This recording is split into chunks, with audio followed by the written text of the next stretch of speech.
Устранение гендерного разрыва в интересах агропромышленного комплекса. Насколько это возможно у нас в Кыргызстане? Женщины вносят ощутимый вклад в развитие сельского хозяйства в качестве фермеров, обычных рядовых сотрудников и крупных бизнесменов. Насколько самозанятость женщин в сельскохозяйственной отрасли актуальна сейчас? Сегодня мы об этом будем говорить с владелицей экофермы Джанат Гарден Айсулу Дульшибаевой. Здравствуйте, Айсулу, очень рада вас приветствовать. Здравствуйте, очень приятно, что вы меня пригласили на интервью. Расскажите, как зародилась эта идея и что вас вдохновило? Идея зародилась, я очень долго собирала эту идею. Последняя моя работа была связана с работой с женщинами из сельских местностей. И когда я видела, что они сталкиваются с трудностями, что для них очень трудно зарабатывать деньги, потому что у них есть ограничения. И я думала, что можно такое создать, чтобы они работали в теплое время. Работа была наименее, меньше труда, да, чтобы без напряга работали. И когда я была в Японии, я видела лавандовое поле, где женщины работали и собирали лаванду, то есть и производили масла. И эта идея мне очень понравилась. И я вот как пазл всякие вот эти трудности, которые у нас есть в селах, вот это собрала и как ответное сделала вот эту ферму, чтобы женщины тоже к нам приходили, работали, зарабатывали деньги и не зависели, могли обеспечивать себя, тратить на свои нужды. Это как бы ответ на многие трудности женщин в селах. Какую важную роль играет женщина в сельскохозяйственной отрасли? Женщины вообще играют большую роль. У нас всегда люди привыкли, да, вот, что мужчина идет на поле, он сажает и приводит урожай, и все думают, что это сделано мужчинами. Но на самом деле женщины очень много привлекаются. Они привлекаются на прополку, на сборы, но нигде об этом не говорят. Поэтому вот эту мелкую работу, которая требует слишком много усилий, все равно делают женщины, и они играют большую роль. Насколько отличается поле, обработанное женщиной, от поля, где поработал мужчина? Грандиозно, очень отличается. Допустим, мой брат, он же мужчина, он не любит прополку. Я замечаю это за всеми мужчинами. Они вообще вот эту мелкую работу не любят. Ему легче взять, косилку, да, газонокосилку или косилку и пройтись косилкой. А для женщин все должно быть так красиво, эстетично, чтобы все грядки были ровные, чистые. И я не удовлетворяюсь после его работы, и иду и обратно пропалываю сама вручную, и там смотрю, такая чистая грядка, и такая довольная. Женщина в аграрном секторе – картина непривычная для нашего общества. Что бы вы хотели пожелать молодым девушкам, которые хотели бы стать фермерами и вести свой бизнес в этой отрасли? Управление само по себе тяжелая наука, тяжелая штука. И в моем опыте, в моем деле я применяю слово партнерство. Когда управление, там есть соперничество, а соперничество не всегда выгодно. И именно учитывая наш менталитет, характер наших мужчин, я бы женщинам предлагала применять термин партнерство и быть партнером, идти бок о бок с мужчинами, потому что сельское хозяйство – это очень сложное дело. Допустим, тот же самый договориться с трактористом, привлечь его. Женщины многие не понимают, сколько соток в одном гектаре, да, или там сколько нужно залить бензина на 1 гектар. Это все-таки женщина, у них логика другая, а в этом мужчины очень хорошо разбираются. И когда женщина хочет сама идти, ей придется вот это все изучить, и это займет время. А если она вместе с мужчиной пойдет, она сократит время, свои нервы, усилия, и так она быстрее дойдет к цели. Поэтому я предлагаю партнерство. Да. И Вот мой главный совет тем молодым девушкам, женщинам, даже женщинам в возрасте, да, которые хотят заняться сельским хозяйством, бизнесом в сельском хозяйстве, выбирать партнерство. Так легче, эффективнее и быстрее. В сельском хозяйстве либо надо заниматься этим, либо не рассказывать басни. Земля, мне кажется, не терпит тех, кто просто случайно пришел и хочет что-то из нее взять. Как вы думаете, важны ли знания в агросекторе или опыт все-таки решает все? Я сама финансист, но на агронома я не училась, но в ходе работы я смотрела, училась у своих коллег, у японских экспертов. Я смотрела, как они занимаются. И тут моя фишка в том, что я объединила финансы вместе с сельским хозяйством, потому что человек сажает что-то, чтобы получить прибыль, и потом на эти деньги всю зиму жить, содержать свою семью, да. И поэтому как раз-таки я связываю вот этот бизнес с финансами. В прошлом году, например, мой брат, мы вместе занимаемся сельским хозяйством. Ну, вся моя семья помогает.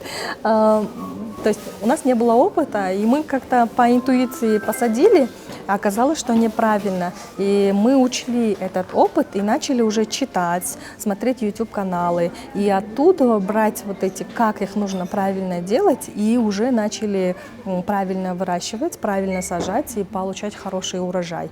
И поэтому я хочу сказать, что не надо пытаться разработать новый велосипед. Он уже есть, макет велосипеда есть, его нужно просто апгрейд, да, модернизировать, чтобы он работал на вас лучше. И поэтому я всегда говорю, учитесь. И даже когда мы даем тренинги, мы многие тренинги даем бесплатные, я говорю, учитесь, получайте больше информации. Какой вклад для страны вы делаете и на сегодня сколько людей вы трудоустраиваете? Просто когда мы начинали, это был ковид, и невозможно было привезти саженцы, поэтому в прошлом году у нас работы было меньше, а в этом году мы вот на посадку, на сборы собрали около 10 женщин, предоставили им работу, и у нас в планах сделать это, чтобы цикл был непрерывным, круглый год, чтобы работать. Я думаю, около 5 или 10 женщин будут постоянно трудоустроены, по мере нарастания лаванды. Вы считаете себя успешной? Да, я считаю себя успешной. И как вы думаете, как можно развить женское лидерство? Женское лидерство. Все зависит от желания и решительности. Потому что многие женщины, я знаю очень много сильных, решительных женщин, которые могли бы внести большую лепту в развитие нашей страны, но в какой-то момент они не решаются, и все их планы, мечты, идеи остаются только в их головах, да, нереализованными. И поэтому лидерство хотелось бы побольше решительности, чтобы они не боялись. И вот как раз-таки, опять-таки, если мы что-то будем делать, нам придется соревноваться с мужчинами, они так думают. А я бы хотела сказать, не надо соревноваться, а идти в партнерство вместе. Как часто вы замечали гендерный дисбаланс по отношению к себе и сталкивались ли с какими-то трудностями только из-за того, что вы женщина? Да, это очень много сталкивается, очень много встречается, но опять-таки я работаю над собой. Каждый раз, когда мне говорят, ты же городская, ты же девушка, у тебя ничего не получится, я просто не сравниваюсь, не соревнуюсь, не аргументирую, я просто иду к своей цели. Я знаю, как нужно сделать, и иду, то есть не слушаю их. Расскажите о ваших продукциях, о вашем производстве. Это лаванда ангустафолия сорт, вообще фиолетовая лаванда, да, это французская лаванда сорт, а это белая лаванда тоже. Это более для декоративных целей, например, если у кого-то есть ландшафтный дизайн, как-то нужно индивидуально украсить, мы можем предоставить белую лаванду.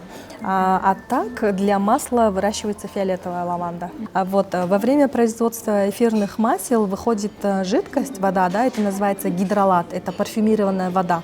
И вот и эту воду мы, чтобы не просто выливать, создаем мыло ручной работы. Здесь вот мыло ручной работы с маслом лаванды и с гидролатом лаванды получается. А здесь мыло розового масла. А затем при сборе лаванды мы создаем букеты, и оттуда немножко опадают цветочки. И эти цветочки, чтобы не выбрасывать, мы создаем вот такие саше-пакеты. Эти саше-пакеты, они экологические, чистые, это не химикат, это натуральная продукция, да, получается. Их можно класть вместе с одеждой в шкафах, можно держать, и у вас не будет никаких вредителей. Да, конечно. Вот. Запах. Да, это обалденный. Также можно их, например, многие водители в салоне держат химический вот этот продукт, вонючка, да, который, если человек, я замечаю, 5-6 часов ездит за рулем, когда домой приходит, у него очень сильно голова болит. А это вот именно из-за этой вонючки запаха, потому что там очень много химикатов, которые вредят именно нервную систему. А если повесить вот такой мешочек, этот человек будет всегда бодрым, то есть потому что у лаванды есть свойство стрессоустойчивости, то есть лечит от стресса, от бессонницы. То есть вот такую вот продукцию мы создаем. Какой ассортимент чаев сейчас есть у Джанат Экогарден? У нас есть несколько ассортиментов, несколько видов. Это малина, которую мы выращиваем сами. Здесь черный чай с малиной. Есть черный чай с клубникой. Тоже мы сами выращиваем. Это полностью органическая продукция получается. Есть из лесных ресурсов барбарис и облепиха. А также есть черный чай с лимоном и черный чай с мятой, который тоже мы собираем сами.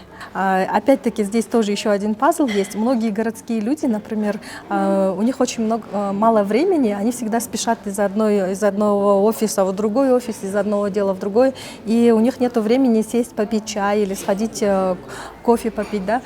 Поэтому я придумала вот такую продукцию. Это чай в стаканчиках, он готовый, то есть вы просто наливаете кипяток и можете брать с собой и пить везде. То есть это доступный чай, но он не простой. Здесь этот чай полностью органический, то есть полезный. Здесь есть черный чай плюс облепиха, который мы выращиваем. И вот здесь есть фильтр-бумага, она изготовлена из початков кукурузы. Чай удобный, вот из-за этой фильтр-бумаги она не всплывает, вы просто пьете напиток, он удобный. И плюс, если даже вы выбросите, полностью бумага и фильтр-бумага разлагается, это не нейлон. То есть это плюс, это защищает нашу экологию. Вот. Сколько надо? Все. Да. Вот так где-то минуту подождете, чай настоится, да, и облепиха, вкус облепихи выйдет. И вам какой? Вы, наверное, все уже попробовали. Да. Сейчас наши чаи можно покупать в магазинах, в эко-магазинах Бишкека, и у нас есть инстаграм-страница Джанат Ти, и там можно заказать, и у нас есть доставка. Сколько стоит? Вот такой один стакан чая стоит 20 сомов. Как зародился бренд Джанат Экогарден? Откуда это название? И вот ваше мыло, название вижу Амата, что это означает?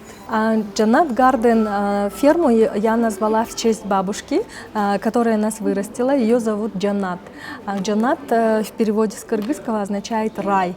И вот представьте, да, поле, где цветет лаванда с таким и розы, с таким ароматом волшебным. И это действительно будет райский сад. Гарден как сад, Джанат Гарден, райский сад. Айслу, мне очень было приятно с вами побеседовать. Благодарю вас за такую вот прекрасную беседу, за вкусный чай и ароматы, которые вы сегодня привезли нам вместе с собой.